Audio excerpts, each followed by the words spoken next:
Guys, we are so excited because today we are sat in, basically it's our second home at this point, but we are at the Corinthia London filming our podcast episodes today. We feel very fortunate to be here. It's just the brat life that I'm not going to say we deserve, but we deeply enjoy. So We definitely deserve it. huge shout out Corinthia London. We are in the absolutely iconic Trafalgar Suite. Also, sorry, how soft, how lovely would like this in my house. Yeah, it's like Sweet Life of Zach and Cody, but Sweet Life of Sasha and Billy. It's a bit of Hannah Montana. Yeah, and that's me because I live double life. Yeah.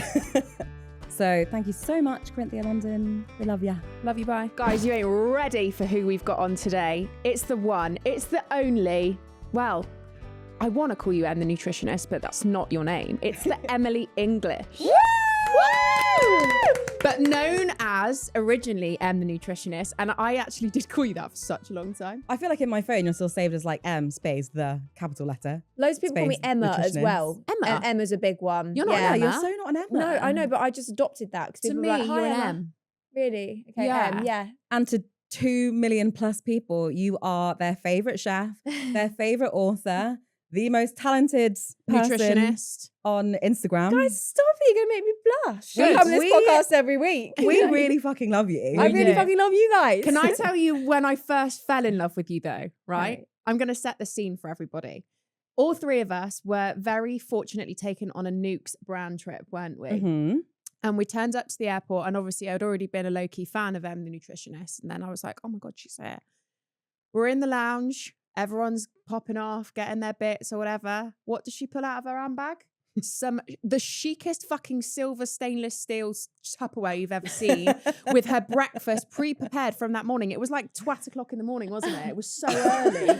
Was it like 4 or 5 a.m.? And It's like a 7 a.m. She'd prepped an egg salad with fresh tomatoes. And I was just like, Sometimes I hate myself for that though. No. Do you know, That is I'm cringe at myself. That's No. so No. nutritious coded. that It's was like- absolutely, it's so iconic that you don't understand how I am continuously still trying to be that person. How's I that will going? get there. All right, actually. I just, yeah. It's the levels of type A we could never really execute. Yeah. Let's get real about it. What I love is my biggest takeaway from that was that you came with the pre-prepared Tupperware and then went shopping at MS.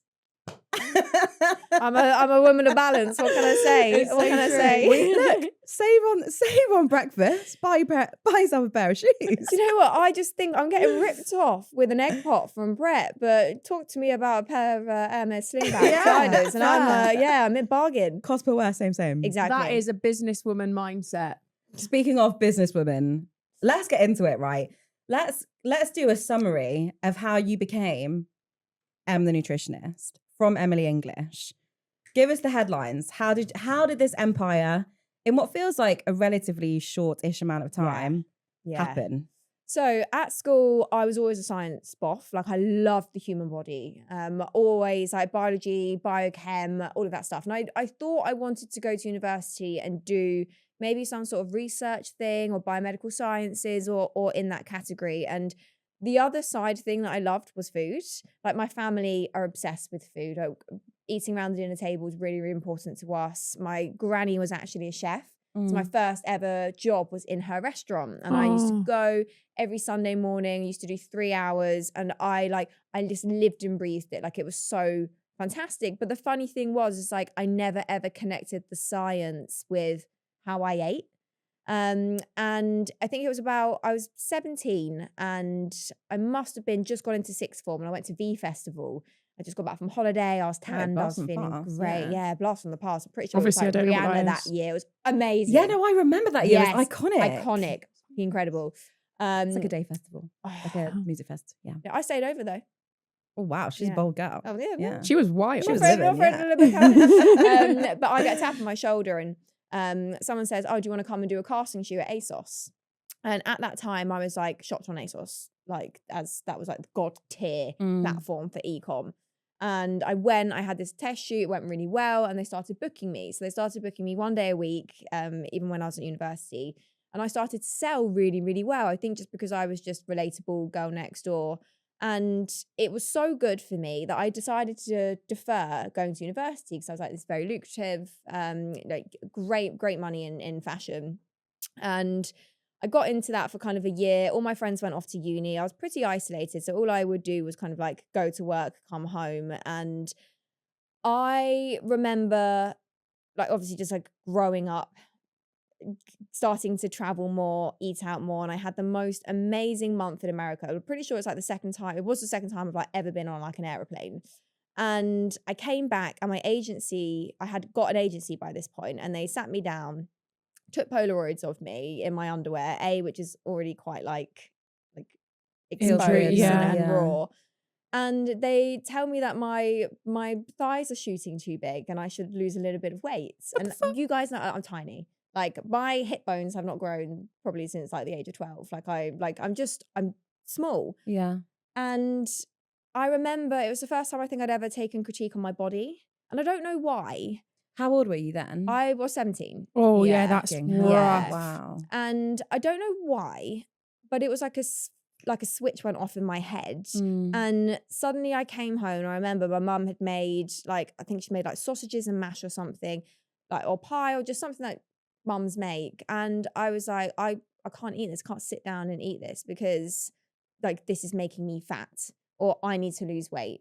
And it was this kind of like obsession that ruined my whole relationship with food, happiness, because food was my happiness. I think vitamin joy is one thing that I always now try and kind of like implement in what I do. But like kind of push comes to shove, I ended up spiraling and getting really intense acute eating disorder that I'd say lasted really badly for about 7 months. Wow. And by the end of that point, I ended up seeing a therapist who was absolutely amazing. I knew that this wasn't what I wanted my life to be. And what I found so nuts is like at that time when I was searching for answers of what is a healthy diet, how to lose weight, blah, blah, blah, all these things, the disgusting amount of just like toxic diet culture. You know, back in the day, it was feral. Right. Yeah. Feral, awful. Instagram was like a whole, like, Do you remember the Special K diet? yeah. Special K diets, Slim Slim Fast, Weight Fast. Watchers, Herbalife. Like people used to just buy tea to make them shit themselves to lose weight. Do you remember that? Boo Yeah. tea. Rubio's tea. And that, like, no, lemon, Rubio's is cayenne. delicious. I have Oh. that every night. That's just nice tea. What am I thinking Don't of then? bring Rubio's into this.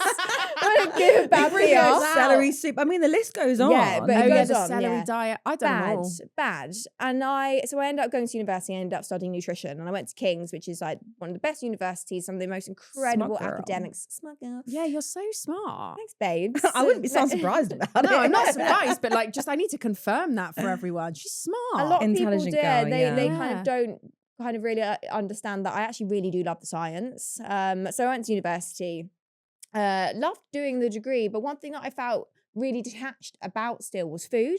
Like I wasn't really learning about, okay, all of this nutrition science stuff is all well and good, but what does that mean in like lifestyle and day to day? Like if I want to be the healthiest version of myself, what does that look like? And I ended up working a few different jobs when I came out of university with like just different health companies. And I just got to the point where I was like, you know what? I want to set up my own thing because I believe I've got something here.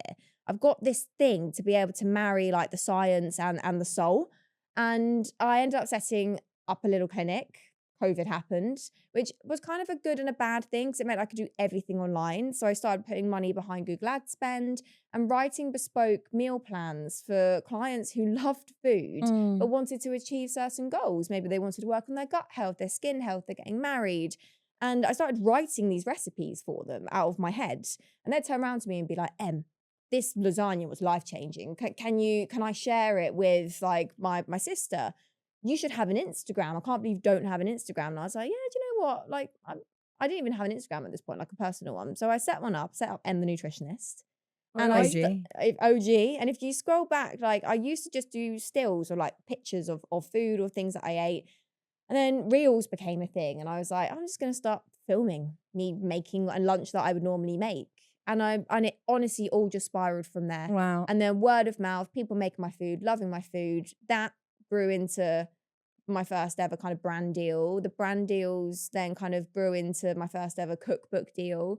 I'm on my third book. I've got like a fantastic company, Epitome. Represent. How many times have I mentioned Epitome? I talk about it most days. It's amazing. I need isn't to get on it. Yeah. I voice noted it the other day, like, I've run out, and if I don't receive some tomorrow, I don't actually know what I'm going to do. Like, it's a Saturday. What can I do? Like, if I could order next day delivery, I would, but It's like still out of Hashtag stock. Newport. Yeah. yeah, literally, Yeah. I would have driven anyway. It is out of stock. Yeah, I know, because I can't post my content. I'm sorry. I know. What I think is the secret sauce is obviously you, Yeah. but it does feel like the first time that I'm 35 that I have been able to like access nutritious and delicious food together. Yeah. And easily. Yeah, because it feels like you had to forsake the deliciousness always for the nutrition, like grilled chicken, broccoli, and rice. Like that is what the rhetoric has been around. Like good eating has meant sacrifice the taste of it. 100%. Like, because I'm a nutritionist who wants to enjoy the food that I eat. So I love feeling healthy. Like, I really do. There's nothing like, I'm a weirdo in the sense that like you'll find me in an infrared sauna, on a reformer Pilates, like prepping my breakfast. But you also find me with a bottle of red wine on that's Saturday what I night with a love big about steak with my you. husband. Like, it's like, like health doesn't have to fit into this like one or the other, A or B, you're healthy or you're not. Like it's just like an ethos that I encompass. And like the first ever like strategy or strap line that I ever came up with was the food you want to eat, designed by a nutritionist. And that's what I do. Like I make food that I genuinely come home and I'm like, open my fridge, I'm like, I'm just gonna make that and then I'll film it. And that will be a new recipe. It's just something I've just thrown together. And it is the food we all want to eat. Like it is. Yeah. And you do feel better for it. And I think you're right. Like there's this idea that your wellness is contained to like a stainless steel Tupperware. Yeah. It's just this. You have to give up the meals out. You have to give up the wine. You have to give up the socializing. And that's something that I've definitely put on myself when I'm like, right, I'm in my wellness era. That means I've got to like cut everything because I didn't believe that like those two worlds could coexist. Pressure. It's like, huge pressure. Why is nutrition and health such a pressured, horrible environment? No wonder people don't want to get involved in it. Yeah. Because all it makes you do is feel self-conscious and pressured on yourself. But nutrition is normal because every single time we eat, that's nutrition. Yeah. So why are we overthinking it? And the one thing I always say as well, it's not a one size fits all. What I want to do for me is different for what you want to do for you and what you want to do for you and what my mum wants to do. Like, but my mum, I don't think she's ever stepped foot in a gym. Like, I don't, Right, she hates it. really? She's like, I just don't like people breathing near me. So valid. Honestly, So fair. It's like fair, Mum, fair. But 100% like, bit of me. but she'll be there with like all her shopping bags, walking home from Marks and Spencer's. I'm like, Mum, that's basically like the gym. What's the The is it farmer walk? walks, Yeah. But no, it's this thing of like, this is what I want people to I want people to feel more comfortable with health and nutrition and wellness. You have a very balanced approach and it comes across like that. And I think that's one of the best things because it makes everybody feel like they can access it rather than, like you said, wellness before has very much been like, you can't sit with us unless, you know? And you have a very magical way of making it for everybody and anybody. You should be very proud of yourself. Thank you. We're very proud of you. Mainly because you was giving us like absolute fire recipes. What's your favourite? Crispy tacos. Oh my God. A new one. I went through crispy tacos like there was no tomorrow. When I was living in Kew, I would make them at least twice a week. I love the chicken orzo. I love the crispy tacos. I love the preppable fillings. I love all of it. Yeah, genuinely, like every single one. I even eat more fish now, so even those ones getting cooked. Mine is the egg salad. Sorry, that's just number one for me. But with the do you do it with the butter, the spice butter, or just the classic egg salad one? The one where you mashed it up and you put like the gherkins and the dill, and the yogurt, the yogurt mixture. That was a game changer for me. Yeah, and so what the mayo swap to Greek yogurt? The mayo swap for Greek yogurt is the biggest takeaway. I put it in everything. But do you know what? I hate mayo. Yeah, like it makes me viscerally like ill. Like, why does it stay in that carton forever? I don't get it. Do you know, it's the one. Even I love it. I know. Even when I was a kid, Love it. Like honestly, even when I was a kid. But I love aioli. Weird, like basically the same thing. But my mum ever used to put like mayo in my school lunch or like packed lunch if I've gone on a school trip. I couldn't eat it. I literally hated them. And tomatoes. Used to hate tomatoes. What? Honestly, mad. Live with that arrabbiata. Babe, thank God I grew out of it. Thank God. Yeah. What have been some of the challenges in that? Because some people could look in on this and think, oh my God, wow, she's just gone from like here to here in such a short amount of time. And it looks like it's been so easy. Like she just makes this really easy, accessible content. It looks like she's living this lovely life. But as we know, social media is not everything you see. Yeah. What have you found has been the hardest? I mean, when I first started to grow and become kind of more well known, the trolling really used to affect me. Like, it used to break my heart, genuinely. And You got it bad, didn't you? I got it really bad. But do you know why I got it bad? Because I engaged with it. I looked at it, I searched for it. I was like, oh, what are people saying? And I was like obsessed with trying to people please everyone and be the version of myself that everyone would like. And if someone didn't like something, I was like, cool, I'm doing something wrong. Because that's always been me. I'm a bit of a chameleon. And I think because I've come through so many different phases of my life, I ended up getting like an academic scholarship to my private school. So I turned up to my private school, my K-Swiss tongue trainers and loving JD Sports, and everyone was wearing Jack Wills and Abercrombie. And Yeah, you remember K-Swiss? What a throwback. And I felt alien. So I've always been a bit of an adaptable person. Like, and did you adapt in that environment? And I remember like begging my parents for like a Jack Wills shirt. And I had one Jack Wills shirt, and I remember I wore it to Mufti Day again, the next Mufti Day, and everyone made the mick at me. And was that all you that'll own? make me cry. Yeah, do you know what? It was weird. Yeah. No, like I've actually got this. No, honestly, gone. A bit awful. Because you know that people feeling. fucking stink. Yeah. But I'm a sensitive soul. Like I am. Like I don't have thick skin. As I've kind of got through the years now I'm just like, oh my God, I make food, fuck off. Like, if you so fair. do you know what I mean? I give it to you for free. Yeah, literally. Fuck off. Be quiet. I think now the biggest thing, like I've grown like a massive audience, and I love my community. I love my audience. I love my followers. They're actually iconic. Like even like something weird the other day, like I got this email out of the blue of this like junior reporter from the Daily Mail who was like trying to write a defamatory article about me, basically saying that I lied about where I came up from. I lied about being a nutritionist, lied about coming from poverty, but I went to a private school. As I said, I got full academic like bursary for that school.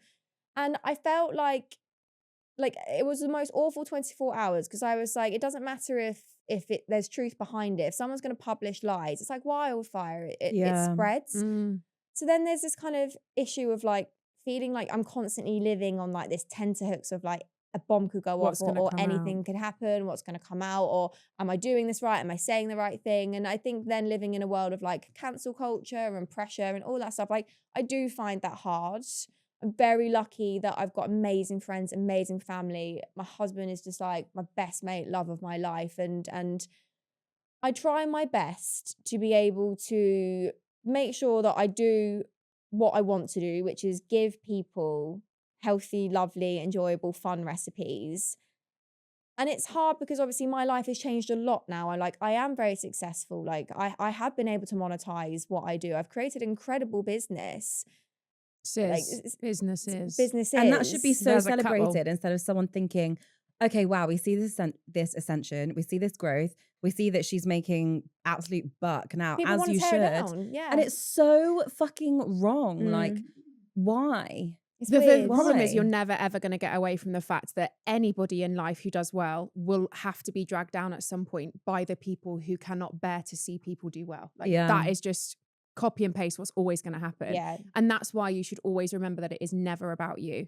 It's not about your success. It's not about how well you've done. It's about how it makes that person feel that they can go out of their way to say she is XYZ when you're not, you know? Because it's weird. Even I went on holiday and like, I love to document things. So I love to like share my stories and post things and put together and blah, blah, blah. And I'll have people being like, why you don't want to see this? Like, why are you sharing this? Why are you fuck off then? Yeah. And it's hard because there's obviously like a balance. I don't want to make people feel bad about themselves or miserable about their lives. Like, and so it's like, what do you do? Like you're just not responsible for that though. Yeah. I think that's where I am right now. Yeah.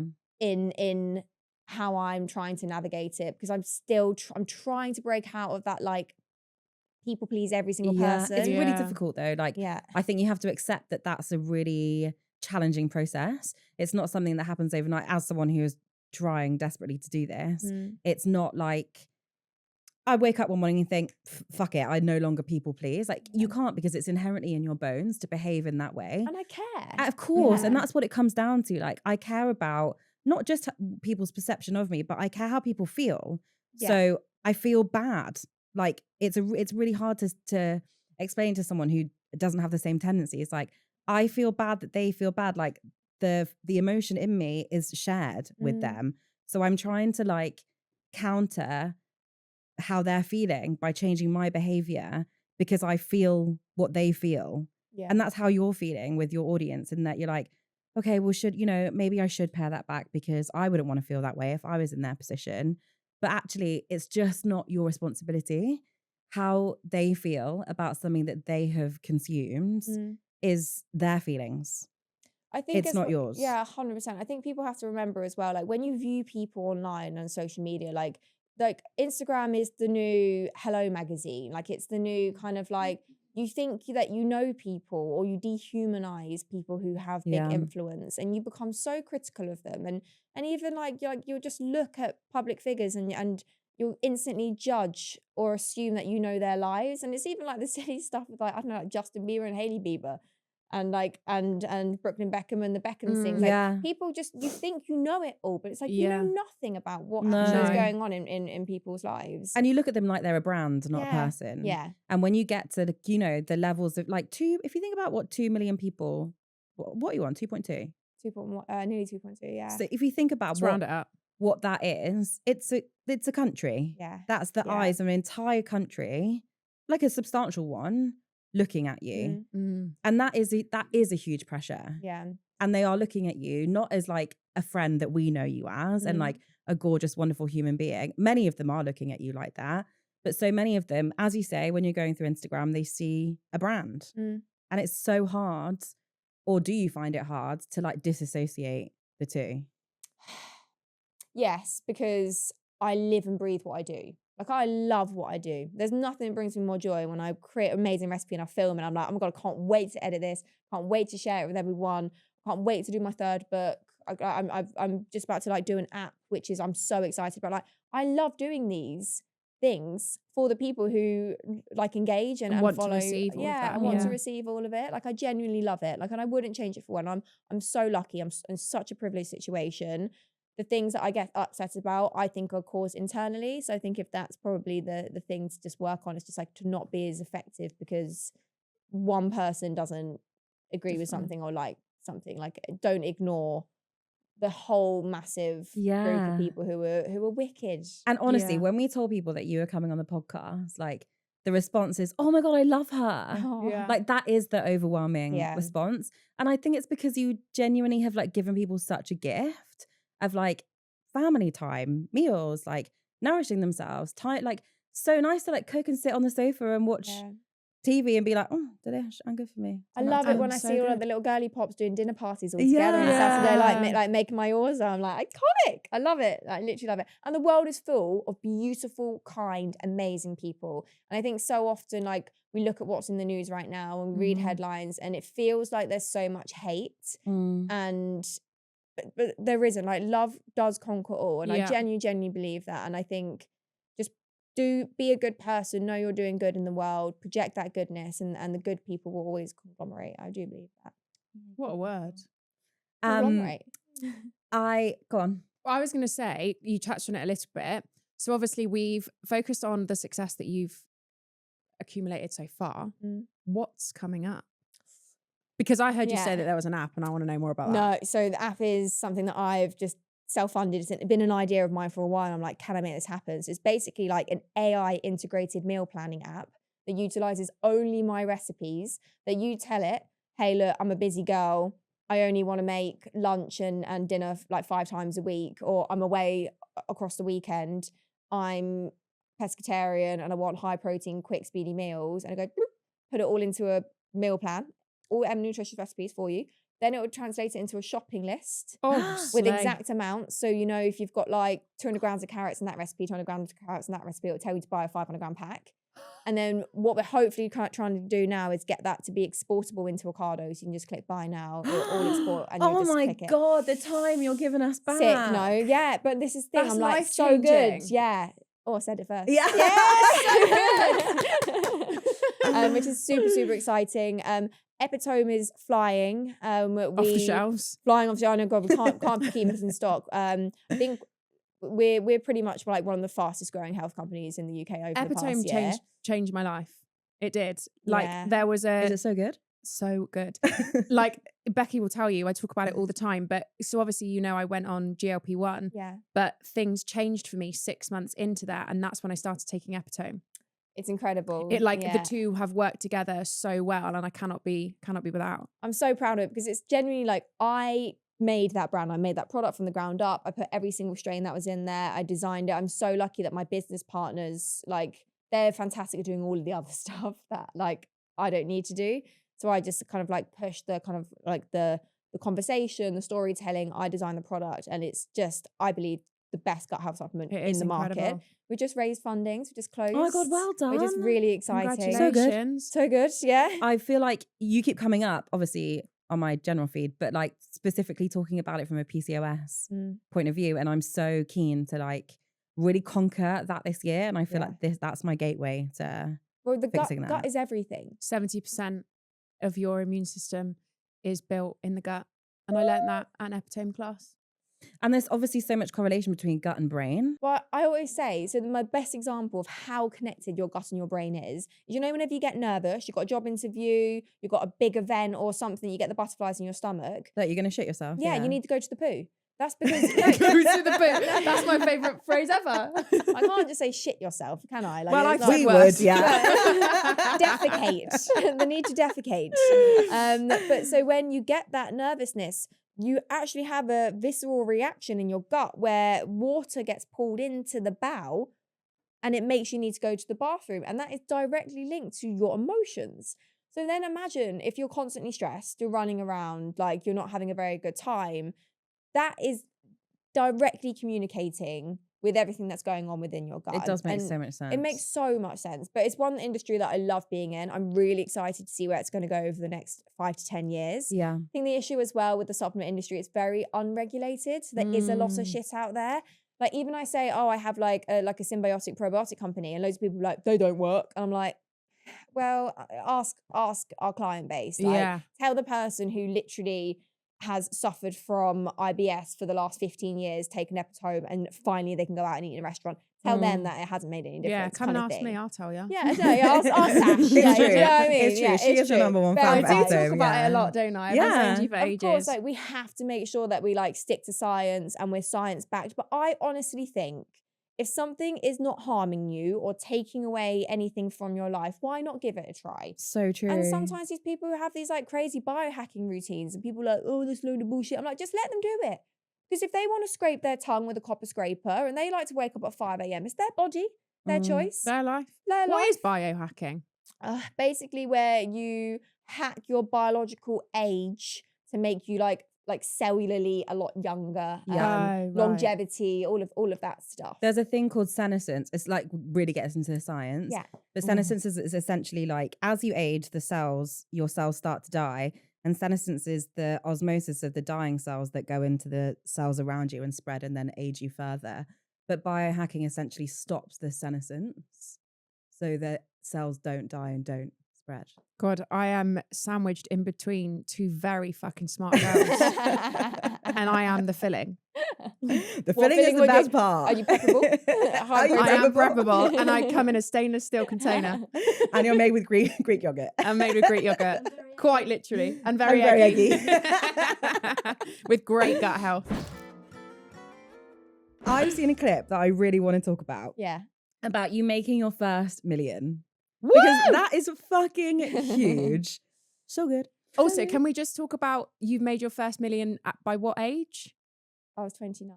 That's so outrageous and so mad. brilliant. You know, it's mad. Fucking round of applause for that. If you told like little Em that, I Oh, would that like, little girl oh with the my Jack God. Wheels. No, if you You told the can little buy girl all the that- Jack Wheels now. Go and buy Jack Wheels store. Yeah, like, You don't want it now. No, sorry, Jack Wheels, you died the death. But like, yeah, it's mad, and I don't think a lot of people like feel comfortable talking about money. It's often like a weird thing, especially like in this industry. And especially women. Women. You look at Grace, you look at Amy Oddmuse, like the awful stuff that people love to print about, like as soon as they have any sort of issue, like blah, blah, blah. But you're right, it is Weird. women. Like, It is women. why? I don't. Everything's women hating. Because I feel like that guy on YouTube, Mr. Beast, as soon as he makes any money, everyone's like, woo, pop off, kid. Yeah. Because it's a man's world, girls. And yeah, they're like, oh, what have you done? Like, how could you have done that? Yeah. And I think that is definitely like something that people often, like, they'll look at me and they'll just be like, okay, cool, privileged, white, blonde girl. Like, just got it, like, silver spoon fed, like, had the step ups and bits and bobs. And like, of course, like, I know there are a lot of things that I have been very, very lucky in my situation. I was very lucky that I was right place, right time, right vision, right strategy. I don't believe that to be luck, babes. I believe that to be you've worked your ass off for it. Of course, yeah, no, and I, like, you know what? I don't think people really understand the amount of hours and the amount of Yeah. hard work. I think sometimes people just see the highlights that I post on social Sure. media, because Yeah. also my problems are not people's problems. I'm not going to be No. posting pictures of like me moaning about bits and bobs. Like, I'm just not that person on social media. Wish I could say the same. No, but we love it. Like, I think, but that's different. It's not me criticizing. No, of course, I know that. It would never stop anyway. All I do is moan about taking the bins out every fucking week. No, but I think to be it's, fair, that is a solid blue job. it's absolute pits, babes. Yeah. It's really rough. But I think it's good to accept that you do have some privileges. I think we all do. Yeah, of course. But I don't think you should ever let that take away from how hard you have worked to get to where you are. And you wouldn't, privileges or not, you wouldn't be able to be where you are if you hadn't have worked that hard. So don't ever dim Peeled that. 50 eggs a day during COVID when I had that delivery kitchen. You what? I peeled 50 eggs a day. I used to wake up at 4 a.m, go into this tiny little pub, which I had a dark kitchen in. I set up a company called the Nutritionist table. I was massively kind of used by my business partners in the sense I didn't take a penny from that in the end. Went in, cooked all this food, did all this private meal prep for Warner Brothers Studios. Then I'd open up the kitchen. I couldn't get staff. They were siphoning off the money that like I was making to like pay other people, saying that I always used to earn like a loss. That was like 3 months of hell. And that was like, 4:30, and I'd come home at like 8. And I did that pretty much like single-handedly within a small team of girls that and guys who would just come and like assist me sometimes. But like those were like some of the hardest, darkest days. Like, I say that I used to have a nutrition clinic. I used to sometimes make like £600 a month.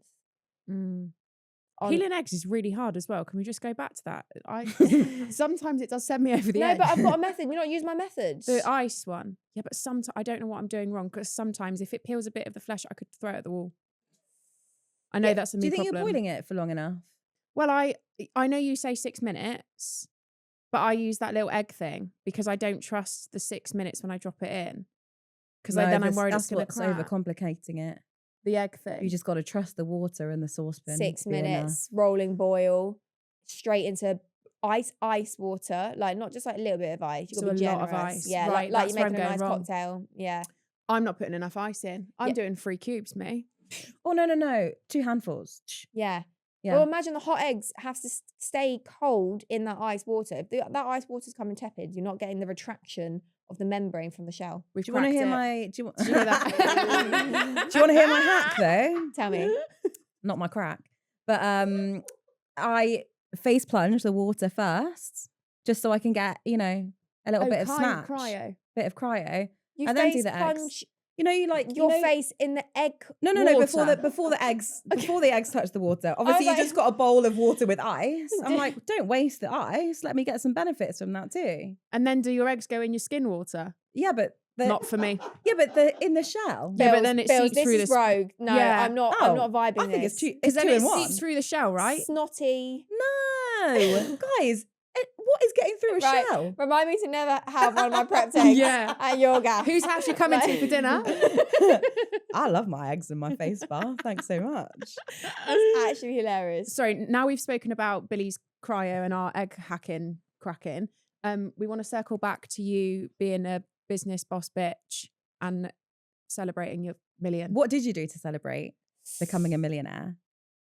Oh my God, that's How to be so How sad. to be a millionaire. Work really fucking hard. That's how to be a Yeah. millionaire. Do you know what? I ended up actually taking my family to Alba. Where's that? And it Very nice was, restaurant. I think the more money I make, the more excited about the kind of future of my life. Like, I think about my life with my future family and like being able to like do nice things with people that I love and like security's always been like my number one thing. And I think that's what I've always yearned for in every single thing that I do. I like to feel safe and secure. And I think having that kind of monetary success makes, like, it's hard because I speak to my therapist quite a lot about this. I often attach safety to money. And yeah, like it's a weird thing. But I mean, like hitting that first million, A, I was so proud of myself. And B, I want to make sure that it works for me to set me up for the long term. So making sure I'm investing it in the right places. Like I bought my first home, my first flat in London, which I was so lucky to be able to renovate. And even now I cook in that kitchen. I'm like, oh my God, life has come such a long way in the last like 4 years from the point where it was like finding this flat that it was unfurnished and like we could just about kind of like put everything in it to like now being able to like build the dream kitchen. And I do pride myself in thinking that I am a very good businesswoman. Like I have my fingers in a lot of pies now. Yeah. But I'm also lucky that like the things that make me happy are the things that are free. It's a peaceful mind. It's a morning walk. It's like just cooking at home. It's having people over. Like it's we just come? connection. Yeah, I was literally just about to say, like, anytime. when's that invite landing? We've been trying to organise I know, we walk-ins for a literally- solid so- 18 months, like I reckon. yeah, Since at the last least time a I year. saw you. But no, like, I feel very, very proud of myself, and I'm excited for where the future's going to go. Oh, well, I we're- love that Oh my for God, I you. just had like a real vision of like little mini M's and Yeah. errands running Oh my around God, I'm so running around the excited. kitchen. Oh, and you know what? I am addicted to watching mums cook their babies' food. I cannot wait for that time of life. We're going to have the weaning book. We're going to Yeah. have the family book. If people haven't seen the clip, it's like what was the social account that where the guy stopped you in the street? I can't remember, but it was genuinely like out of the blue. I was just Right. like, walking And along. did you feel a hesitation to talk about it? Like, I do. Yeah, Right. I do feel nervousness and a level of like even now, like speaking about it, like my head is going, don't say something that people won't like to hear or people may like use against you or blah, blah, blah. Like, there feels like this nervousness to Yeah. talk about it like naturally, I think. So it's a strange one, especially in a time that I think wealth is so taboo and a lot of the more wealthy you get, like normally the more horrible and shrewd and like nasty things that goes on behind the scenes. But I know that definitely one thing that I really, really want to do is use my success to be able to actually do good. And I'm really, really passionate about nutrition in schools and health in schools and food tech in schools. And then also proper food bank access. So whenever I see kind of food banks, I always donate like olive oil Yeah. and like the things that like people like are actually stupidly expensive. You look at like the cost of food. Why is the cost of food so high? Like sometimes I feel like we're almost being like made mugs out of with like, how high can we push this before people revolt? And it's like, it's a weird thing because I obviously now have like a very, very lovely life. I am able to like live in a beautiful home, eat out wherever I want to eat, like, and I don't struggle with things like that. But then I also have a massive body of audience who are budget conscious. They are thinking about their weekly food shop. So I always try and make my recipes still normal, accessible. You can get all your ingredients on your Aldi. Like it's not going to cost an arm and a leg. And trying to kind of balance. It It's goes back to tricky. what we were speaking about earlier, like how much of me do I feel comfortable sharing while still trying to be as relatable as possible. But at the end of the day, like I am the nutritionist. I do the food that you want to eat. Those recipes will always be free on my social media channels, and I'll always be conscious with if I use an expensive ingredient, you're going to be getting harissa for the next 5-6 recipes as well. So people use it. It's not that kind of ottolenghi where you got to preserve limes or lemons in 300 the ingredients. back of your Yeah. cupboard. Who's got the time for that? Not Do me. you like social media? I do. Yeah. I love it. There's moments that sometimes I'm like, I look forward to the point in time where I've just got my recipe books out there and maybe my account's a bit more managed, so I step away from it. But right now, the iron's hot. So I'm striking it. Like I'm going and I love it. I actually do. Like I think love that really the comes graft. across, actually. Yeah. I think it Yeah. does come across in the way that your content reads as like you're happy to be here. Oh my god, I'm so happy to be Yeah. here. Loving the new YouTube as well, FYI. Thanks. Really Yeah, enjoying I love that. doing the long form because it's nice because Long people form's the don't get my best. personality. Yeah. Even though some And you are very funny. thanks, babe. You are. You are. We only befriend funny people. I think you should be so proud. And if anyone's listening to this and you've naturally maybe in the past thought, oh God, look at her, she's got this, she's got that. I think it is a really good thing to just check back in with yourself to realize Agreed, yeah. that doesn't come from nowhere. Whether you've had privileges along the way or not, hard work equals success in this, in a lot of scenarios. And just like someone else's success doesn't have to take away anything from yours, like ever. I think it should only be inspiring. Like, yeah, for sure. I do a day a week at Sherlock's. They just sold for a huge amount of money.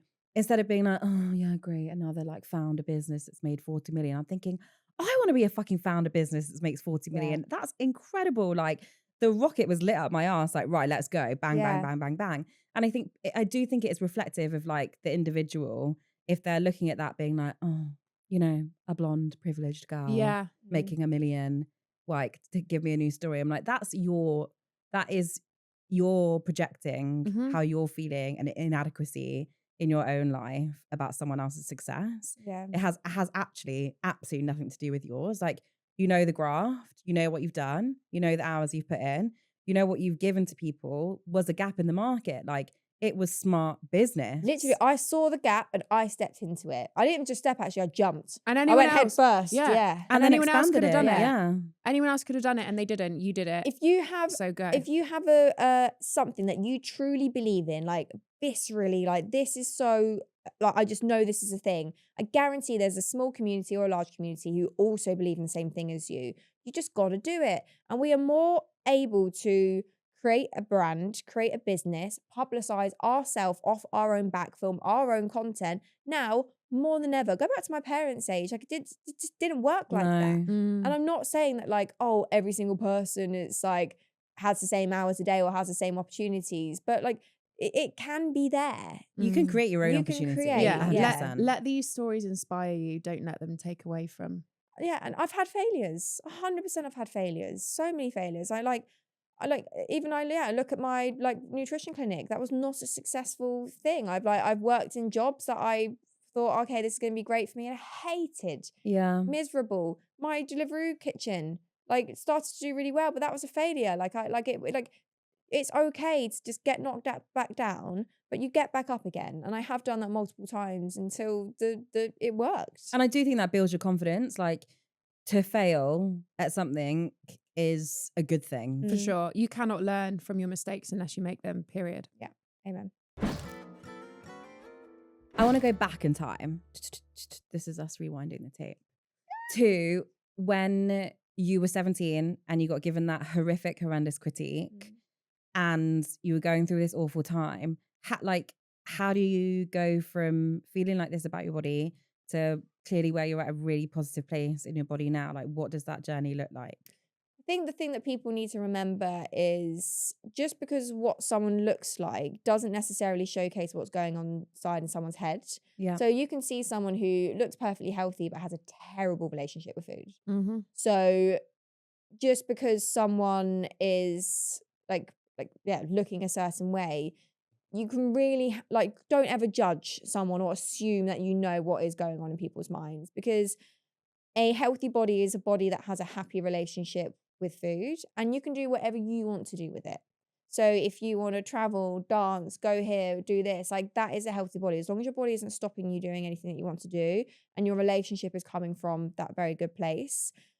No, like obviously going from that extreme eating disorder where I literally couldn't sit down and eat dinner with my family, it's a very, very different place to sometimes if I'm feeling a little bit more stressed and I kind of will like get a little bit overwhelmed.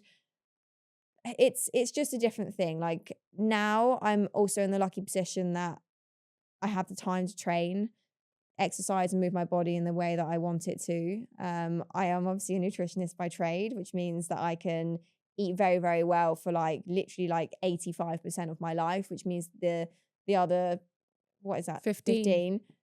Yeah, God, quick maths. But Jesus. I really I do whatever I want, and sometimes people even message me. They're like, "Oh, how are you so slim? But you like drink and you eat steak and you go out all the time." And it's like, because you don't see the rest of my lifestyle. And I'm very, very conscious actually that I never really post like a workout routine or like my what in a days are inspiration. Yeah. You see them. It's like, look at this sexy recipe for breakfast. Look at this cool idea for lunch. That they're meant to be inspiring, not eat like me, look like me kind of thing. And I think coming from that eating disorder background, I'm always trying to be as sensitive as possible around that, and how I talk about health, as in like what I do for me makes me feel really good.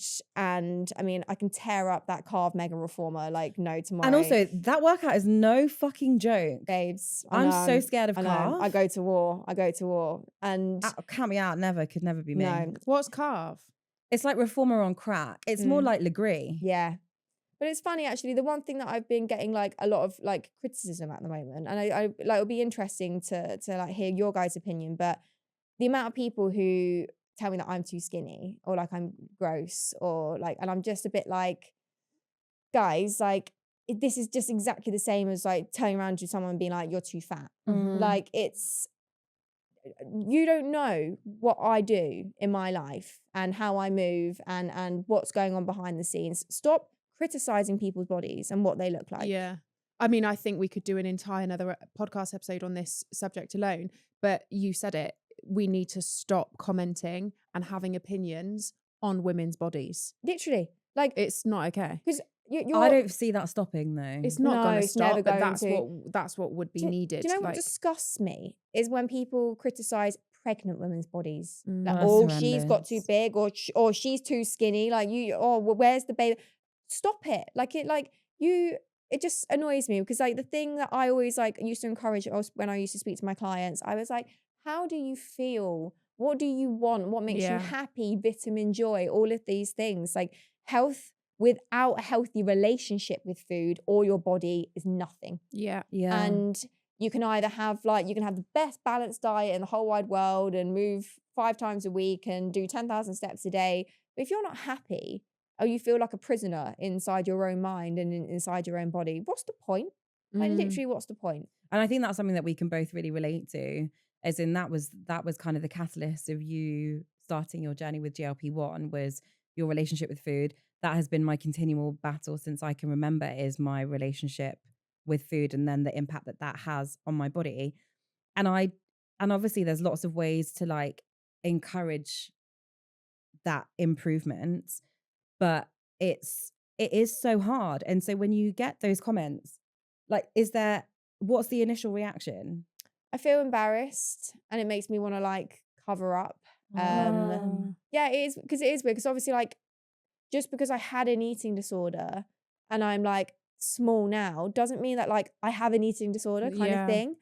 But you're naturally a petite, small frame. Like, we've seen your I've got size 24 hips literally since the age of 16. They just have never grown. And like, I do train a lot. Because it makes you feel a certain way. It makes me feel amazing. Yeah. Like, and like I'm strong. I'm strong.